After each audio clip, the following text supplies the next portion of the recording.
Assalamualaikum warahmatullahi wabarakatuh. Alhamdulillahirrabbilalamin. Wassalatu wassalamu ala ashrafil anbiya wa mursalin Sayyidina Maulana Muhammadin wa ala alihi wa sahbihi ajma'in. Halo kawan-kawan semua, bagaimana kabarnya hari ini? Semoga baik ya, semoga selalu sehat dan selalu dalam lindungan Allah Subhanahu wa Ta'ala. Amin, amin ya Rabbal Alamin. Kali ini saya akan membawakan video tugas final test mata kuliah Ilmu Dakwah untuk memenuhi tugas yang diampu oleh Ibu Rizyatul Hasanah MSos, dosen pengampu Ilmu Dakwah. Perkenalkan, nama saya Genia Salsabila dengan NIM 220104010025 jurusan KPI Lokal 22B. Nah, pada pembahasan kali ini, ilmu dakwah yang akan kita bahas ada 7, yaitu yang pertama, landasan ontologis, epistemologis, dan aksiologis dakwah. Yang kedua, relasi ilmu dakwah dengan ilmu lainnya. Yang ketiga, paradigma ilmu dakwah. Yang keempat, macam, model, pendekatan, media, dan metode dakwah. Yang kelima, problematika dakwah masa kini. Yang keenam, faktor hidayah dalam dakwah. Dan yang terakhir, efek dakwah dan tahap-tahap perubahan perilaku Mad'u. Nah, pembahasan yang pertama, kita akan membahas tentang landasan ontologis, epistemologis, dan aksiologis ilmu dakwah. Baik, pembahasan pertama kita tentang ilmu dakwah yaitu adalah ontologi. Apa itu ontologi? Ontologi secara pengertian adalah cabang metafisika yang mengenai realitas yang berusaha mengungkapkan ciri-ciri segala yang ada, baik ciri-cirinya universal maupun yang khas. Pengertian ilmu dakwah secara ontologi adalah sesuatu pengetahuan yang mengacu kepada apa yang digarap dalam penelaahnya, yakni apa yang hendak diketahui melalui kegiatan penelaahan itu. Artinya, apa yang menjadi aspek ontologi dalam ilmu dakwah yang berkaitan dengan apa yang menjadi objek kajian pada ilmu tersebut. Artinya, ilmu dakwah secara ontologi yaitu objek kajian ilmu dakwah yang terbagi menjadi dua, yaitu ada objek material dan objek formal. Hal ini sudah kita bahas ya di video sebelumnya. Pembahasan selanjutnya yaitu ada ilmu dakwah secara epistemologi. Epistemologi adalah ilmu pengetahuan yang berasal dari dua kata, yaitu episteme yang artinya pengetahuan, logos artinya teori.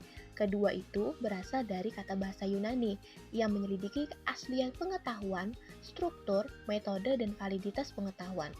Nah, epistemologi adalah cabang dari filsafat yang membahas persoalan apa yang dan bagaimana cara memperoleh pengetahuan itu. Jadi, ilmu dakwah secara epistemologi artinya apa yang sumber menjadi pengetahuan atau yang menjadi landasan ilmu dakwah. Tentunya kita tahu sumber landasan ilmu dakwah adalah Al-Quran dan hadis. Selanjutnya adalah pengertian ilmu dakwah menurut aksiologi. Aksiologi adalah cabang filsafat yang mempelajari cara-cara yang bagaimana sesuatu hal yang dapat baik atau buruk itu mempunyai akibat positif atau negatifnya, dan hubungan nilai dengan menilai di satu pihak dan dengan fakta-fakta eksistensi objektif di pihak lain. Dalam kaitannya dengan ilmu dakwah secara etimologis, berarti panggilan atau ajakan untuk memahami kebenaran atau teologis Islam. Maka, nilai kebenaran mendasar merupakan landasan aksiologis bagi pengembangan dakwah. Dengan demikian, ilmu dakwah secara aksiologis adalah apa dampak dari ilmu dakwah tersebut disampaikan dan untuk apa ilmu itu disampaikan dan bagaimana dampaknya bagi si penerima materi atau dakwah itu sendiri. Selanjutnya kita akan membahas tentang relasi ilmu dakwah dengan ilmu lainnya. Pada bab relasi ilmu dakwah, kita akan membahas ada 3 pembahasan, yaitu relasi ilmu dakwah dengan ilmu keislaman, ilmu sains dan sosial, dan juga ilmu dakwah dengan ilmu metodologi. Sebelum membahas tentang relasi antara ilmu dakwah dengan ilmu lainnya, alangkah baiknya kita akan mengetahui apa itu pengertian relasi dakwah. Di dalam Kamus Besar Bahasa Indonesia menjelaskan artinya relasi adalah hubungan, perhubungan, pertalian, kenalan, atau pelanggan. Dari pengertian relasi tersebut, maka dapat dikatakan apa hubungan ilmu lain dengan ilmu dakwah yang berkesinambungan dan saling melengkapi agar dapat mengembangkan teori-teori dakwah atau memahami hakikat dakwah. Yang pertama yaitu ilmu dakwah dengan ilmu keislaman. Ilmu dakwah sendiri membahas tentang bentuk penyampaian ajaran Islam, dan inti ajaran Islam adalah akidah, syariah, dan akhlak yang kemudian membentuk sebuah ilmu tersendiri, yaitu ilmu tauhid, syariah, ilmu fiqih, dan ilmu akhlak yang disebut dengan ilmu agama Islam. dan itu semua merupakan bentuk materi dakwah.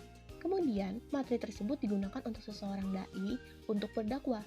Jadi, ilmu agama membutuhkan bantuan ilmu dakwah untuk disampaikan kepada umat manusia agar dapat diterima dengan baik dan diamalkan. Kalau ilmu agama tidak disampaikan, maka ilmu itu merupakan suatu ide belaka yang tidak bisa terwujud dalam kenyataan, serta tidak akan diketahui orang lain. Artinya, hubungan ilmu dakwah dengan ilmu keislaman itu sangat berperan penting. Selain sumber materi dakwah itu berasal dari Al-Quran dan hadis, ilmu keislaman pun juga melengkapi semua itu, agar para penerima pesan dakwah akan memahami apa yang disampaikan oleh seorang dai dalam bentuk ilmu keislaman. Selanjutnya adalah ilmu dakwah dan ilmu sains dan sosial. Apa relasi antara kedua ilmu dakwah dan ilmu sains dan sosial ini? Ilmu dakwah dan ilmu sosial memiliki objek kajian yang sama, yaitu manusia. Perilaku keagamaan dai dan mad'u merupakan objek material ilmu dakwah.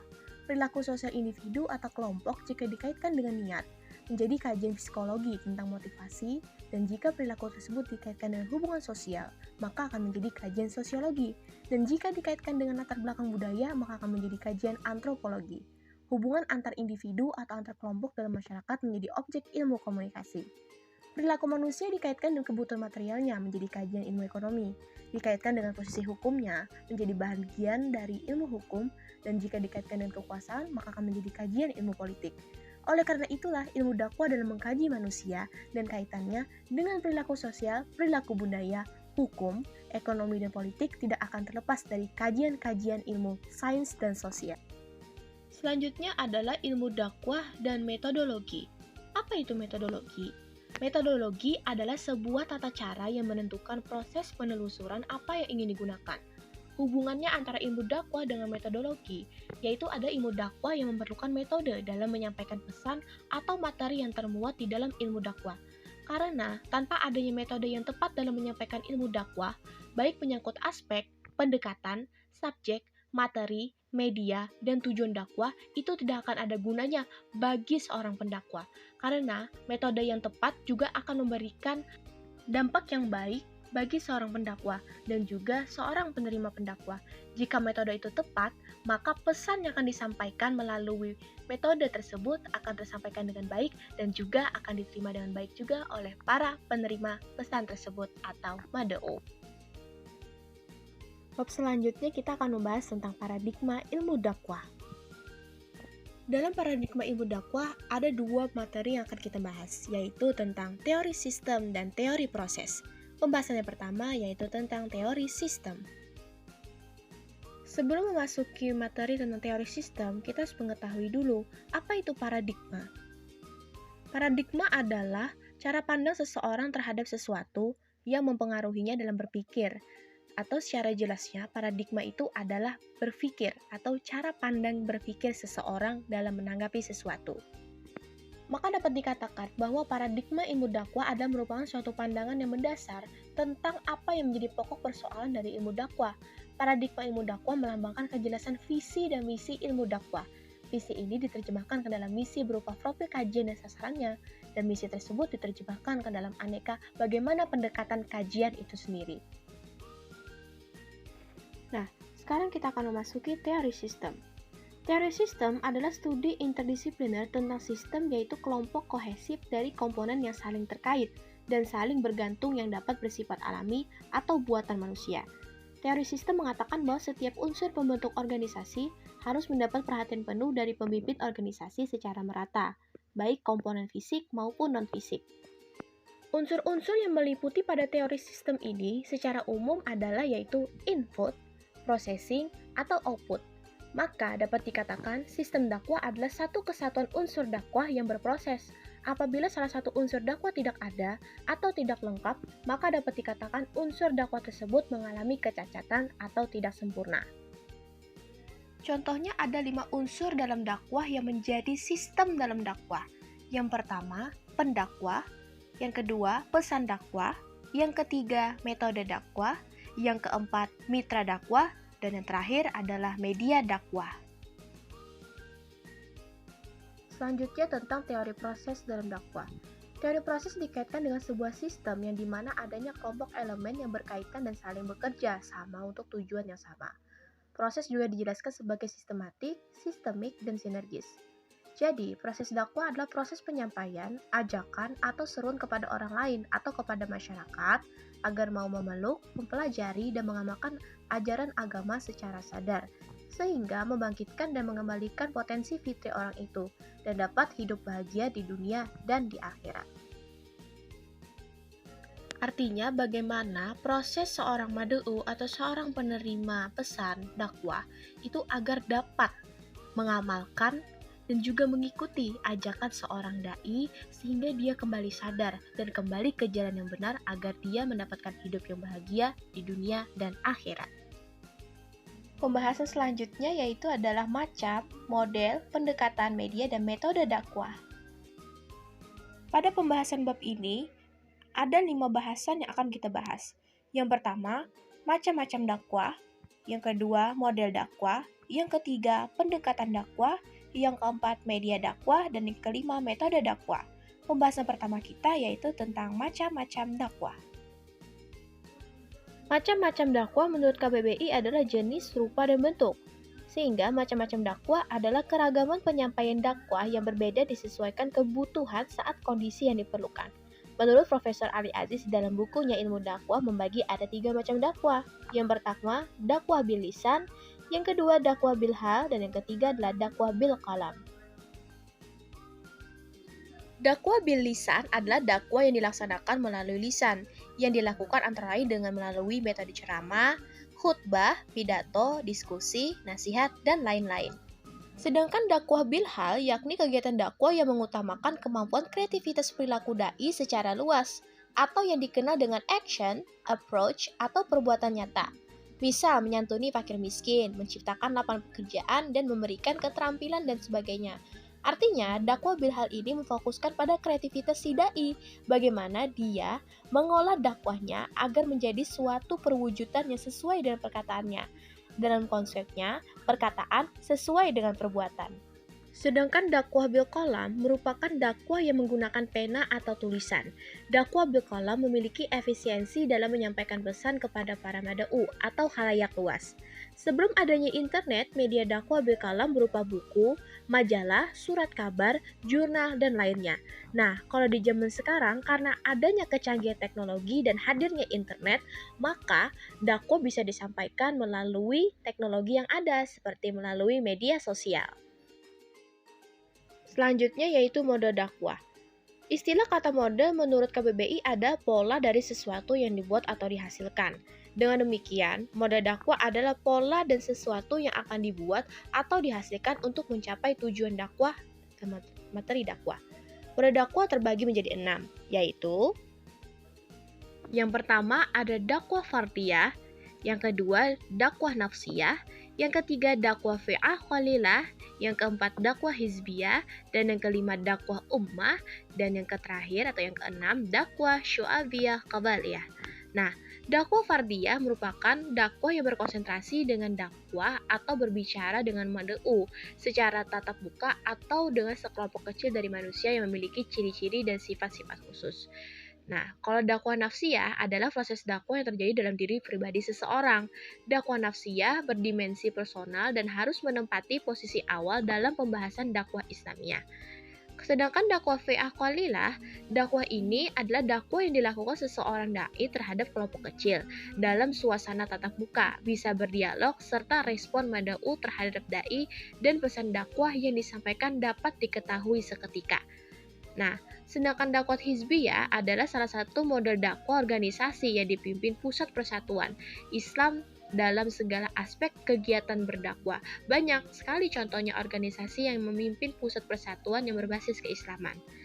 Selanjutnya yaitu dakwah ummah. Nah, dakwah ummah ini berproses dakwah yang dilaksanakan pada mad'u yang bersifat massa atau masyarakat umum. Lebih tepatnya seperti tabligh akbar. Nah, dakwah syu'abiyah qabaliyah yaitu adalah dakwah antar suku bangsa. Proses dakwah ini yang berlangsung dalam konteks antar bangsa, suku, atau antar budaya. Nah, itu adalah 6 mode dakwah yang sering dipakai atau digunakan. Selanjutnya, kita akan melanjutkan kepada pendekatan dakwah. Pendekatan dakwah adalah titik tolak atau sudut pandang kita terhadap proses. Menentukan pendekatan dakwah didasarkan keadaan mitra dakwah itu sendiri dan juga suasana yang melingkupinya. Di dalam pendekatan dakwah terbagi menjadi dua, yaitu ada dakwah struktural dan dakwah kultural. Pembahasan pertama kita yaitu tentang dakwah struktural. Apa itu dakwah struktural? Dakwah struktural adalah kegiatan dakwah yang menjadikan kekuasaan, birokrasi, kekuasaan politik sebagai alat untuk memperjuangkan Islam. Contoh penerapannya adalah perkembangan dakwah struktural ini sudah dapat ditemukan pada gerakan politik umat Islam pada masa klasik. Sebagai contoh adalah penggulingan dinasti Umayyah dari kursi kekhalifahan yang dilakukan oleh eksponen dinasti Abbasiyah yang mana itu dianggap sebagai gerakan dakwah. Nah, dari contoh di sini kita sudah dapat melihat bahwa secara struktural politik sudah mencampur adukan bahwa Islam dapat diperjuangkan dengan menggulingkan kursi kekhalifahan yang dilakukan oleh eksponen dinasti Abbasiyah. Yang selanjutnya yaitu adalah tentang dakwah kultural. Dakwah kultural berarti dakwah yang diaktualisasikan dalam kegiatan tabligh dengan memanfaatkan bentuk-bentuk kegiatan yang tergolong kegiatan kultur, seperti kegiatan kesenian. Contoh penerapan dakwah kultural. Konsep dakwah kultural yang dilakukan oleh para ulama di awal-awal masuknya Islam ke wilayah Nusantara ini adalah membiarkannya budaya atau adat setempat tetap berjalan seperti sebelum Islam datang, malah menggunakan budaya tersebut sebagai sarana untuk lebih memberikan nuansa Islami di dalamnya. Contohnya seperti Wali Songo yang memakai wayang sebagai media dakwah kulturalnya. Nah, dari sini beliau mengaktualisasikan antara Islam dan budaya di Indonesia sehingga Islam dapat diterima secara perlahan melalui budaya itu sendiri. Selain diterimanya budaya itu sendiri juga, maka budaya di Indonesia pun mulai berakulturasi menjadi nuansa yang lebih Islami dan masih memiliki nilai eksistensi seni dan budayanya. Selanjutnya yaitu adalah media dakwah. Media dakwah adalah merupakan unsur tambahan dalam kegiatan dakwah. Jadi, media dakwah itu memiliki arti alat dakwah yang mendukung dalam proses penyampaian dakwah kepada mitra dakwah. Dalam media dakwah terbagi menjadi 3 macam, yaitu media auditif, media visual, dan media audiovisual. Apa itu media auditif, visual, dan audiovisual? Media auditif adalah media yang hanya mengandalkan kemampuan suara saja. Contohnya seperti radio, kaset, recorder, dan piringan hitam yang sering dipakai pada zaman dahulu. Sedangkan media visual adalah media yang hanya mengandalkan indera penglihatan. Jenis media pembelajaran visual menampilkan materialnya dengan menggunakan alat proyeksi atau proyektor. Pesan yang akan disampaikan dituangkan ke dalam bentuk-bentuk visual. Artinya, media visual ini hanya menunjukkan bentuk visualnya saja atau tampilannya saja, tidak menggunakan suara. Jadi, dengan melalui visual itulah kita dapat mengambil nilai-nilai apa yang dimaksudkan dalam media visual itu. Sedangkan media audiovisual adalah media yang bergabung antara kombinasi auditif dan visual. Jadi, media audiovisual adalah jenis media yang selain mengandung unsur suara, juga mengandung unsur gambar yang dapat dilihat dan juga didengar. Contohnya seperti media televisi dan juga media sosial yang sekarang sudah berbasis internet. Contohnya platform YouTube, Instagram, dan lain-lain. Selanjutnya yaitu tentang metode dakwah. Metode dakwah adalah cara-cara sistematis yang menjelaskan arah strategi dakwah yang telah ditetapkan, yaitu bagian dari strategi dakwah. Artinya bagaimana caranya kita agar dakwah itu berhasil atau tersampaikan dengan baik. Metode dakwah terbagi menjadi 6 macam. Yang pertama, metode ceramah. Yang kedua, metode diskusi. Yang ketiga, metode konseling. Yang keempat, metode karya tulis. Yang kelima, metode pemberdayaan masyarakat. Dan yang kelima adalah metode kelembagaan. Yang pertama yaitu adalah metode ceramah. Metode ceramah atau mudalara atau pidato ini telah dipakai oleh semua Rasul Allah dalam menyampaikan ajaran Allah. Sampai sekarang pun masih merupakan metode yang paling sering digunakan oleh para pendakwah, sekalipun alat komunikasi modern telah tersedia. Ibadah sholat Jumat juga tidak sah jika tidak disertai ceramah agama, yaitu khotbah Jumat. Ceramah Jumat ini tidak seperti ceramah-ceramah yang lain. Ia telah ditentukan waktu, tempat, dan unsur-unsur yang harus dipenuhi sesuai dengan aturan yang ada dalam hadis dan kitab-kitab Allah. Yang kedua yaitu metode diskusi. Apa metode diskusi ini digunakannya dan apa manfaatnya? Metode ini dimaksudkan untuk mendorong mitra dakwah berpikir dan mengeluarkan pendapatnya serta ikut menyumbangkan dalam suatu masalah agama yang terkandung banyak kemungkinan jawaban atau menggantikan diskusi dengan perbincangan suatu masalah di dalam suatu pertemuan. Dengan adanya perbincangan suatu masalah di dalam satu pertemuan, maka akan ada jalan pertukaran pikiran pendapat di antara beberapa orang, sehingga masalah yang dibahas pun akan dapat mendapatkan titik terang atau jalan tengahnya. Nah, kalau yang ketiga itu adalah metode konseling. Konseling adalah pertalian timbal balik di antara dua orang individual, di mana seorang konselor berusaha membantu yang lain untuk mencapai pengertian tentang dirinya sendiri dalam hubungannya dengan masalah-masalah yang dihadapinya pada saat ini dan pada waktu yang akan datang. Metode konseling merupakan wawancara secara individual dan tatap muka antara konselor sebagai pendakwa dan klien sebagai mitra dakwah untuk memecahkan masalah yang dihadapinya. Artinya, metode konseling ini lebih tepatnya seperti 4 mata saja. Selanjutnya yaitu adalah metode karya tulis. Metode ini termasuk dalam kategori dakwah bil al-qalam karena dakwah ini merupakan tulisan. Tanpa tulisan, peradaban dunia akan lenyap dan punah. Kita bisa memahami Al-Quran, hadis, fikih, para imam mazhab dari tulisan yang dipublikasikan. Ada hal-hal yang mempengaruhi efektivitas tulisan antara lain bahasa, jenis, huruf, format, media, dan tentu saja penulis serta isinya.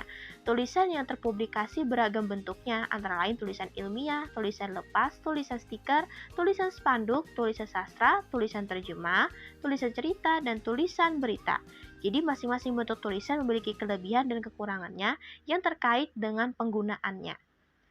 Yang kelima yaitu metode pemberdayaan masyarakat. Salah satu metode dalam dakwah bil al-hal, dakwah dengan aksinya, yaitu ada dengan metode pemberdayaan masyarakat, yaitu dakwah dengan upaya untuk membangun daya dengan cara mendorong, memotivasi, dan membangkitkan kesadaran akan potensi yang dimiliki, serta berupaya untuk mengembangkan dengan landasan proses kemandirian. Metode ini selalu berhubungkan antara 3 aktor, yaitu masyarakat, komunikan, yaitu pemerintah, dan juga agen, yaitu pendakwah. Yang terakhir yaitu adalah metode kelembagaan.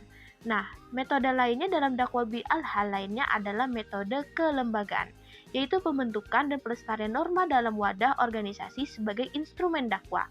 Untuk mengubah perilaku anggota melalui institusi, umpamanya pendakwah harus melewati proses fungsi-fungsi manajemen, yaitu perencanaan, planning, pengorganisasian, organizing, pergerakan, activating, dan pengendalian, controlling. Metode pengembangan dan pemberdayaan berbeda satu sama lain. Perbedaan pokok dari kedua metode ini adalah terletak pada arah kebijakannya. Metode kelembagaan lebih bersifat sentralistik dan kebijakannya bersifat dari atas ke bawah, top and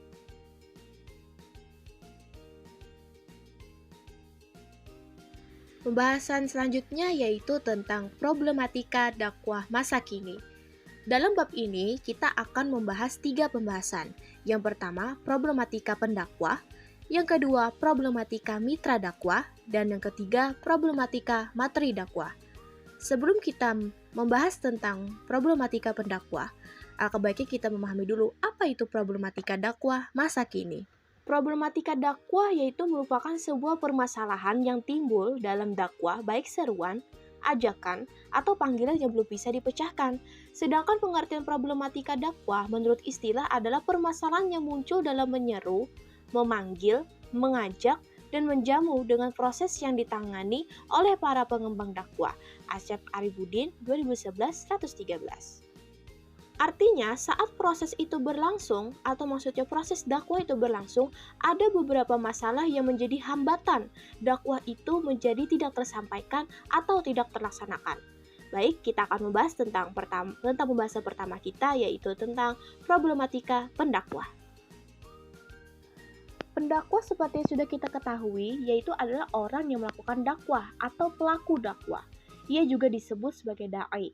Dalam ilmu komunikasi, pendakwah adalah komunikator, yaitu orang yang menyampaikan pesan komunikasi kepada orang lain, yaitu mitra dakwah. Apa saja problematika dari seorang pendakwah? Berikut pembagiannya. Yang pertama yaitu adalah pendakwah perempuan. Yang kedua, pendakwah anak-anak. Yang ketiga yaitu pendakwah mu'alaf. Dan yang keempat adalah honor pendakwah. Problematika pendakwah yang pertama yaitu pendakwah perempuan. Mengapa pendakwah perempuan menjadi problematika? Hal ini dikarenakan pendakwah perempuan di depan publik masih dipersoalkan di kalangan ulama, antara lain terkait batasan aurat perempuan di luar badah apalagi berkomunikasi dengan lawan jenis yang bukan mahramnya. Suara perempuan masih diperdebatkan, apakah termasuk aurat ataukah tidak. Keluarnya perempuan yang dianggap dapat menimbulkan fitnah belum dirumuskan batasannya. Perhiasan yang ditonjolkan oleh perempuan hingga menimbulkan fitnah atau tabarruj telah ditegaskan dalam surah Al-Ahzab ayat 33. Nah, karena hal inilah pendakwah wanita masih dipermasalahkan dalam di kalangan ulama. Apakah aurat suaranya itu menjadi larangan dia untuk berdakwah? Tapi sebenarnya pendakwah wanita sangat dibutuhkan untuk di zaman sekarang. Yang kedua yaitu adalah tentang pendakwah anak-anak. Sebenarnya anak-anak tidak dilarang untuk menjadi pendakwah, tetapi problemnya adalah anak-anak belum adanya beban atau tanggung jawab seperti kematangan dalam berpikir, bertindak, dan mengambil keputusan, dan serta belumnya memiliki pengetahuan dan pengalaman yang banyak atau masih terbatas dalam pengetahuannya. Jadi kata inilah problemnya pendakwah anak-anak karena dia belum memiliki cukup kematangan dalam berpikir, bertindak, dan mengambil keputusan. Yang ketiga yaitu adalah pendakwah mu'alaf. Sebenarnya tidak ada larangan pendakwah mu'alaf jika dia ingin menjadi seorang pendakwah. Tapi pandangan orang-orang umum memandangnya adalah umumnya para mu'alaf belum memiliki pengetahuan yang secara mendalam tentang apa yang ia sampaikan, apalagi tentang agama Islam. Jadi terkadang para mad'u atau masyarakat sekitar belum bisa mempercayai sepenuhnya apa yang ia sampaikan karena inilah problemnya dari seorang pendakwah mu'alaf. Selanjutnya adalah honor pendakwah. Pada dasarnya, seorang pendakwah adalah sukarelawan yang memenuhi panggilan Allah dan tidak diperkenankan untuk menerima upah dari dakwah. Tetapi, dengan perkembangannya teknologi dan pemikiran masyarakat dan banyaknya lahirnya seorang pendakwah-pendakwah yang masyhur, maka biaya pun dapat diperhitungkan bagi seorang pendakwah. Selain dari biaya untuk jarak mendatangi suatu tempat, itu menjadi suatu perhitungan bagi pendakwah. Tetapi karena tingginya honor bagi pendakwah, maka membuat para mad'u berpikir apakah lantas ataukah layak untuk dibayar sekian yang terkadang tidak masuk di akal dalam pembayarannya. Karena inilah honor pendakwah menjadi problematika bagi di kalangan masyarakat yang ibaratnya ekonominya yang belum mumpun. Pembahasan selanjutnya yaitu adalah problematika mitra dakwah. Yang sudah kita ketahui, mitra dakwah adalah siapapun yang menjadi sasaran dakwah atau manusia penerima dakwah baik secara individu maupun berbagai kelompok, maupun sebagai kelompok, baik manusia yang beragama Islam maupun tidak, atau dengan kata lain manusia secara keseluruhan. Mitra dakwah dapat digolongkan sesuai dengan keimanannya. Yang pertama, perspektif teologis, yaitu berdasarkan keyakinannya. Yang kedua, perspektif sosiologis, yaitu berdasarkan kejiwaannya.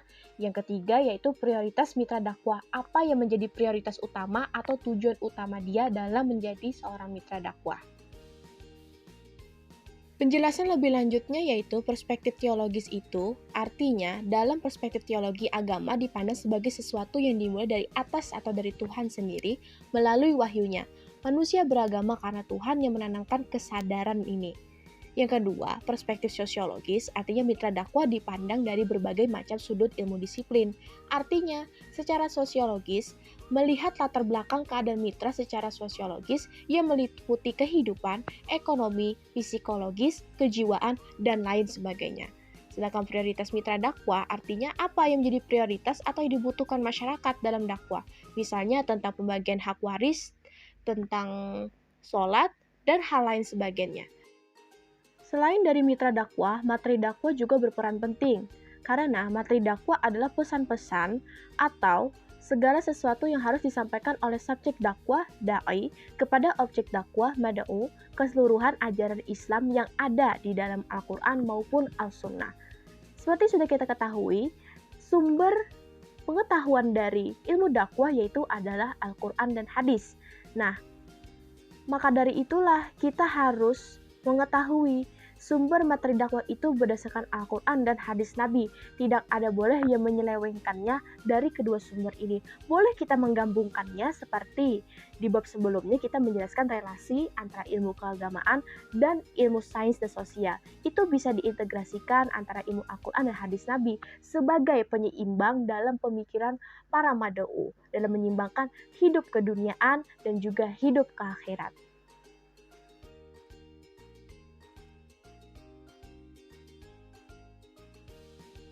Pembahasan selanjutnya yaitu tentang faktor hidayah dalam dakwah. Ada 4 pembahasan di bab ini. Yang pertama, pengertian faktor hidayah. Yang kedua, macam-macam hidayah. Yang ketiga, hidayah dalam konversi agama. Dan yang keempat, hidayah dan ikhtiar dakwah. Pembahasan pertama kita yaitu tentang pengertian faktor hidayah.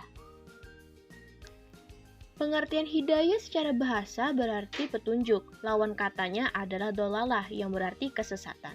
Secara istilah, terminologi, hidayah ialah penjelasan dan petunjuk jalan yang akan menyampaikan kepada tujuan sehingga meraih kemenangan di sisi Allah. Selanjutnya yaitu tentang faktor hidayah. Faktor hidayah terbagi menjadi 2 macam, yaitu faktor internal dan faktor eksternal. Faktor internal ini adalah pengaruh sosial, artinya adanya dorongan seseorang yang menjadikan hidayah itu datang. Dan yang kedua, faktor eksternal, yaitu pengaruh psikologi dan juga petunjuk ilahi. Salah satu contoh pengaruh psikologi ini adalah adanya dorongan dari diri sendiri atau dorongan kesadaran dari perilaku yang menerima hidayah. Yang terakhir yaitu adalah petunjuk ilahi. Tentu saja petunjuk ilahi ini adalah hidayah yang langsung diturunkan dari Allah Subhanahu wa Ta'ala, dan tentu saja yang merasakan hanyalah si penerima hidayah itu sendiri. Selain dari faktor hidayah, ada pula macam-macam hidayah. Dalam pandangan Ibnu Qayyim, hidayah terbagi menjadi 4 tingkatan. Tingkatan yang pertama yaitu hidayah umum, yaitu hidayah yang diberikan oleh Allah Subhanahu wa Ta'ala kepada seluruh makhluknya. Tingkatan yang kedua yaitu hidayah bayan. Hidayah yang berupa penjelasan dan keterangan tentang jalan yang baik dan jalan yang buruk, serta jalan keselamatan dan kebinasaan. Tingkatan yang ketiga yaitu hidayah taufik, merupakan suatu ilham yang berasal dalam hati manusia untuk mengikuti jalan yang benar dan kelapangan dada untuk menerima kebenaran serta memilihnya sesuai dengan pilihan hati dia masing-masing. Yang tingkatan keempat atau yang terakhir yaitu adalah nihayah atau puncak dari suatu hidayah, yaitu hidayah kepada surga dan neraka ketika penghuninya telah mendapatkan hidayah secara langsung dari Allah Subhanahu wa Ta'ala. Pembahasan selanjutnya yaitu hidayah dalam konversi agama. Konversi agama adalah istilah yang pada umumnya diberikan untuk proses yang menjurus kepada penerimaan suatu sikap keagamaan. Proses ini biasanya terjadi secara berangsur-angsur atau secara tiba-tiba. Apa yang menjadikan hidayah berperan dalam konversi agama? Contoh konversi agama karena hidayah. Beberapa contoh kasus konversi agama di atas menunjukkan bahwa hidayah agama diberikan Allah Subhanahu wa Ta'ala kepada siapapun tanpa mengenal etnis dan latar belakang budayanya. Hidayah agama juga bisa diperoleh melalui perjuangan panjang seseorang untuk mencari kebenaran. Hidayah diyakini oleh setiap orang yang mengalami datang dari kekuatan supranatural di luar dirinya, yaitu hidayah dan ikhtiar dakwah. Dakwah dengan berbagai komponennya merupakan ikhtiar manusia untuk memberikan pemahaman tentang ajaran Islam. Menurut kaidah umum, jika suatu usaha untuk mencapai suatu tujuan dengan menggunakan pendekatan dan metode yang tepat, maka tujuan itu akan tercapai. Artinya dengan adanya ikhtiar dalam berdakwah akan menumbuhkan hasil yang sudah diikhtiarkan dalam suatu penyampaian yang sudah dilakukan atau dilaksanakan oleh seorang da'i atau pendakwah. Pembahasan yang terakhir yaitu tentang efek dakwah dan tahapan perubahan perilaku mad'u. Pada bab ini kita akan membahas 3 pembahasan. Yang pertama yaitu persuasi dakwah, yang kedua tahap-tahap perubahan perilaku mad'u, dan yang ketiga adalah evaluasi efek dakwah. Apa itu pengertian efek dakwah? Efek dakwah adalah Hasil yang dapat dicapai setelah menyampaikan dakwah, atau dakwah yang disampaikan dapat mencapai sasaran. Efek dakwah seringkali terabaikan, kurang mendapat perhatian para dai. Kebanyakan mereka menganggap bahwa setelah dakwah disampaikan, maka selesailah tugas mereka dalam berdakwah atau sebagai seorang pendakwah. Padahal nyatanya, jika kita menjadi seorang pendakwah, kita harus memperhatikan yang namanya efek dakwah. Bagaimana? Apa yang terjadi ketika kita setelah menyampaikan dakwah yang telah kita sampaikan itu, apakah berefek, apakah berpengaruh, apakah ada perubahan dari seorang mad'u atau penerima pesan, penerima dakwah itu sendiri. Jika ini tidak diperhatikan, maka gagallah sudah seorang pendakwah dalam menyampaikan dakwahnya. Selanjutnya yaitu persuasi dakwah. Persuasi adalah ajakan kepada seseorang dengan cara memberikan alasan dan prospek baik yang meyakinkannya dengan menggunakan bujukan halus atau imbauan yang halus. Persuasi dakwah adalah ajakan atau seruan untuk meyakinkan seseorang dengan menggunakan bujukan perintah kalimat yang halus. Tetapi, dakwah lebih mengarah ke arah persuasif, yaitu dakwah dengan menyajikan data dan fakta psikologis maupun sosiologis, sehingga mereka menemukan kebenaran dan kesadaran yang menjadikan sikap dan tingkah lakunya terpengaruh dan terarah untuk menerima, meyakini, serta melaksanakan ajaran-ajaran Islam. Dalam melaksanakan persuasi dakwah, ada beberapa metode pendekatan pada persuasif dakwah. Yang pertama yaitu doshare. Doshare yaitu meyakinkan audiensi dengan menerangkan, menjelaskan, dan membuktikan kebenaran isi pesan dakwah yang telah disampaikan. Metode verbover yaitu cara menggerakkan perasaan dan kemauan audiensi dengan jalan direct fatigue, yaitu dengan kekuatan perasaan dan keyakinannya. Pembicara melahirkan kata hatinya dengan penuh semangat yang menyala-nyala, sehingga perkataan yang dia sampaikan itu dapat meyakinkan dan dapat dipercaya. Yang ketiga yaitu metode conciliar, yaitu cara menarik perhatian pendengar terhadap isi ceramah dengan jalan menunjukkan pentingnya masalah, bahwa pendengar punya kepentingan langsung dengan masalah tersebut, sehingga adanya ketertarikan antara mad'u dan da'i. Yang keempat yaitu preparatoire, yaitu teknik persuasi yang artinya pukul keras. Ini merupakan cara yang telah teruji untuk menanamkan suatu pengertian atau paham hingga mendalam. Maksudnya adalah cara ini ialah dengan berulang-ulang dan tegas akan memahami sesuatu yang dikemukakan atau yang disampaikan, sehingga para mad'u sampai mengingat hingga menghafalkan sesuatu pesan yang disampaikan. Yang kelima yaitu secara simbolik, yaitu cara memberi gambaran tentang apa yang dimaksudkan dalam pesan ceramah dengan bahasa lambang-lambang atau simbol-simbol tertentu. Yang keenam yaitu sensasi, yaitu sesuatu yang dapat memaksa pendengar menaruh perhatian kepada pembicara, sehingga ketika yang mendengar itu melakukan hal yang telah didengarnya. Yang ketujuh yaitu sugesti, yaitu sesuatu yang dapat menimbulkan keyakinan tanpa berpikir lebih lanjut. Sensasi dan sugesti harusnya bekerja bersama. Keduanya tidak dapat dipisahkan. Keduanya dapat memberikan kepastian batin kepada audiensi.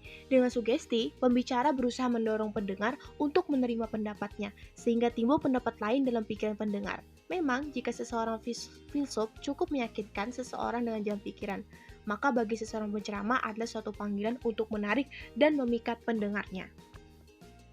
Yang kedelapan yaitu yang terakhir, prestis, yaitu suatu kekuatan dalam diri seseorang yang menyebabkan orang lain segera membuka jiwanya untuk menerima dan mempercayai ucapannya. Prestis biasanya dimiliki seseorang setelah ia menunjukkan jasa-jasa yang luar biasa yang menimbulkan rasa hormat orang kepadanya. Pembicara yang memiliki prestis yang tinggi lebih mudah diikuti isi pesannya oleh audiensi atau para mad'u atau penerima dakwah tersebut. Selanjutnya yaitu adalah teknik dalam persuasif dakwah.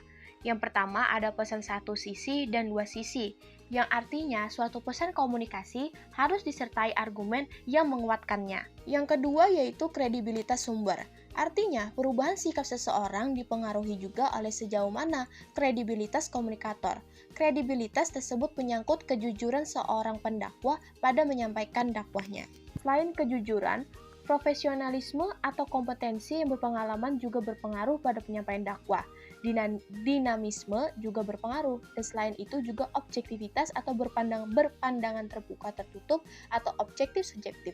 Semakin tinggi kredibilitas komunikator, semakin besar kekuatannya pengaruh dalam perubahan sikap mitra dakwah. Ada 3 aspek yang efek perubahan, Yang pertama, efek kognitif, yang kedua, efek afektif, dan yang ketiga, efek behavior.